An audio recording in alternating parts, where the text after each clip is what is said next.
Você com certeza já deve ter ouvido a sigla DNA. Peraí, não é o dia e noite de avaliação aqui da UGV, não.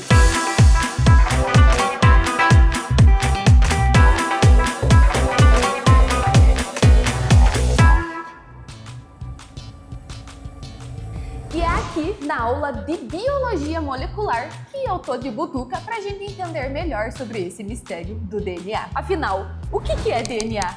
Ele é uma dupla hélice, né? Ele é basicamente o manual de instruções do nosso corpo. E ele que vai editar todas as características, o funcionamento, tudo do nosso organismo. É uma molécula que transmite e armazena informações genéticas. É uma molécula que está presente dentro do núcleo das nossas células, de todos os seres vivos, que contém toda a informação genética. Ele é como se fosse um grande livro de receitas que o nosso corpo tem, e ali está toda a informação para a gente produzir tudo que o nosso corpo precisa. Desde da nossa cor do olho, cor do cabelo, características físicas que a gente enxerga, quanto características que a gente não pode enxergar, como predisposição a ter algumas doenças. Nesse sentido, ele é o nosso grande livro de receitas. Sabe aquele tio, aquela prima, aquela avó, ou até mesmo teu pai que tem olho verde ou azul e você puxa o olho marrom da tua mãe? Então, isso aconteceu comigo. Muito obrigada, família, por esse DNA. Mas será que o nosso DNA define realmente quem nós somos? Não totalmente, porque em grande parte a gente tem a parte dos pais e também do ambiente, que molda muito sobre amigos, trabalho, faculdade também, e muito vem da parte dos pais, dos avós e dos nossos antepassados. Falando em expressão de genes, é importante a gente sempre destacar que o nosso DNA ele tem um papel importantíssimo, sim, porque ele é um registro das nossas informações, mas também o ambiente onde a gente está inserido, ele possui uma influência dentro daquilo que a gente vai expressar. Então, existe a nossa carga genética, mas ela pode ser influenciada pelo ambiente onde a gente está inserido. E uma pergunta que não quer calar. Nós somos feitos de DNA? Todas as terminações do nosso corpo têm DNA? Encontramos DNA em plantas, fungos, bactérias, em animais, no nosso organismo. Então, a gente encontra e encontramos em todas as células humanas com núcleo. Com exceção, então, no nosso caso das hemácias, que são células anucleadas. E todo DNA, ele é igual? Ele tem alguma coisa diferente? Muda de ser humano, de ser vivo para ser vivo?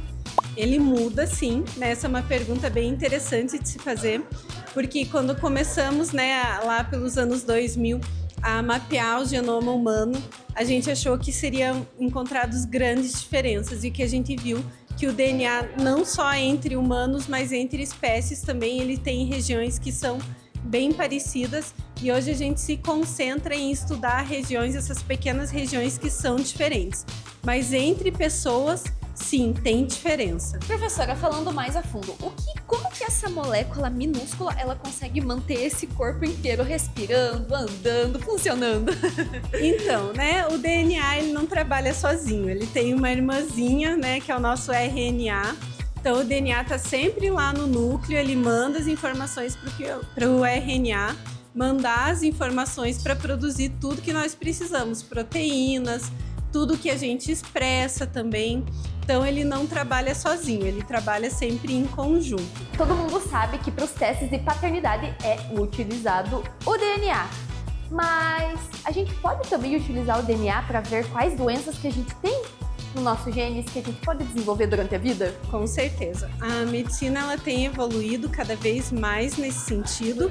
Em novos testes moleculares, nós temos técnicas de sequenciamento genético que permite a gente sequenciar fragmento por fragmento do nosso DNA e assim ter uma previsão de quais doenças a gente pode vir a desenvolver ou não, quais características a gente tem.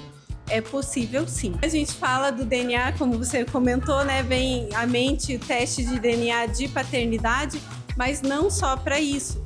A gente pode utilizar na perícia criminal para incluir ou excluir algum suspeito que deixe algum material biológico que a gente consiga, então, extrair esse DNA. Podemos utilizar para o estudo da evolução de espécies, podemos utilizar também para identificar organismos que sejam geneticamente modificados ou não. Então tem uma série de funções que a gente pode utilizar, né, o DNA. E que testes que vocês estão realizando hoje aqui na aula prática? Então, hoje nós estamos fazendo uma técnica chamada eletroforese. Nós fizemos previamente a extração do DNA de mucosa oral, que é a nossa bochecha. Então, os alunos coletaram a amostra dessas células, fizeram a extração do DNA e agora nós estamos analisando por meio da eletroforese. A eletroforese é uma técnica que ela vai separar, né, fragmentos por fragmentos do DNA com base na carga elétrica do DNA e no peso molecular dele. Então a gente vai conseguir ver os fragmentozinhos do DNA. Ai, que legal! Então é basicamente só para ver os fragmentos. Hoje não tem nenhum estudo de caso de doença ou de perícia por aí. Não, a gente vai verificar aqui a diferença nos genótipos dos alunos mesmos, ver se a gente consegue encontrar alguma diferença dentro dos nossos alunos aqui mesmo. E quem diria que dentro da gente tem tanta história para contar? E você? Já parou para pensar o que o seu DNA pode contar sobre você? Eu vou seguir de Butuca por aqui e vejo vocês numa próxima. Tchau!